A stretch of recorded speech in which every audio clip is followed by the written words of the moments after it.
So if you're not familiar with phase change materials, essentially if you've ever had ice inside of a cooler or inside of a drink to keep your drink cool, you've experienced what ice can do. As it melts, it's absorbing heat and keeping the temperature of the drink at a constant temperature, and it'll stay at that temperature until it's completely melted and then slowly rise in temperature. And the same thing actually happens on the reverse. As you freeze water, it will maintain the same temperature until it's completely frozen, and then it will drop below its freeze point, in this case 0 degrees Celsius or 32 degrees Fahrenheit. What we do is make phase change materials that do the same thing, but they do it at room temperature or common ambient temperatures within buildings, so that we can have the same effect on a building that ice does inside of a cooler. This particular project's in the Northeast in the US, and what we did was install it over ceiling tiles in this classroom wing, and in these modular classrooms, with the exception of one classroom that we compared for baseline versus performance data of the PCM. Let's take a look in the middle of winter to see what's really going on here.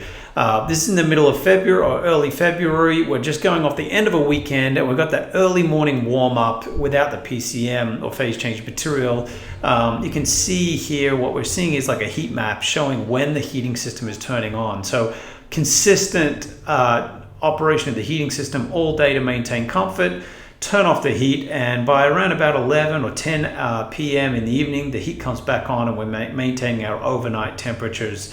Basically, it's an overnight setback of around about 60 degrees and a daytime set point of around 71 or 21 degrees Celsius.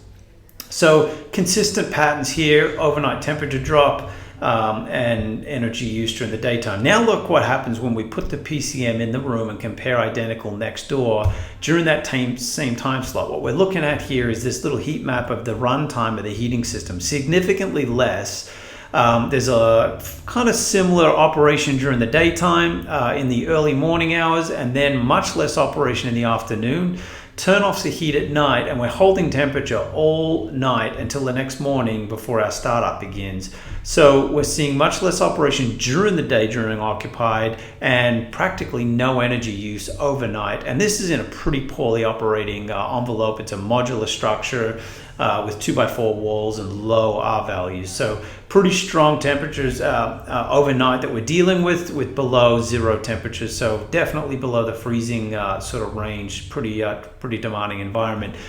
Then when we look at the cooling season, here in the US, we've taken a similar timestamp, and what we're looking at here is an early morning cool down. What we're doing is trying to just leverage the outside air conditions here, drop the temperature of the classroom so we can start the day nice and cool to begin with. We may as well get ahead, right? And this is a good way for us to charge the phase change material and store that energy for later on, which I'll show you in the next slide. So basically, temperatures really spike here. We've got a 30 degree day Celsius, roughly in the mid 80s Fahrenheit.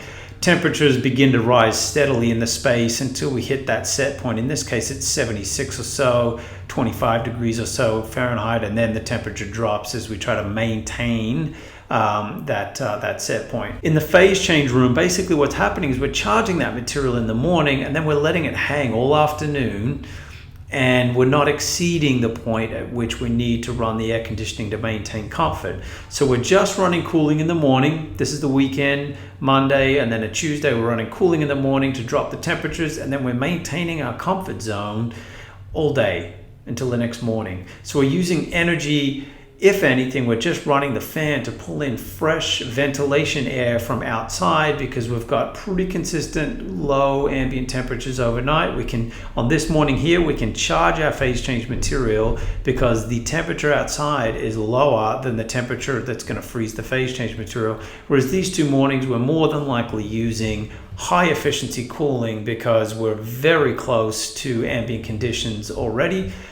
So it takes very little energy if we're using any air conditioning to drop and freeze the phase change and save all that energy later on when it's most expensive in the afternoon. So we're saving energy later in the afternoon by spending a little more in the morning when it's cheap and or free. What does that all turn into? Well, we've seen a total of a 60% reduction in heating runtime, looking at the number of minutes of runtime of the heating in February. When we're comparing the phase change without the phase change, and a 58% reduction in cooling runtime when we're looking at the number of minutes of runtime on in July with and without the phase change materials. If you want to learn more, you can go to our website at insulcorp.com or just get in touch with us, shoot us an email, and we'll be sure to help you with your project to help you achieve the same results.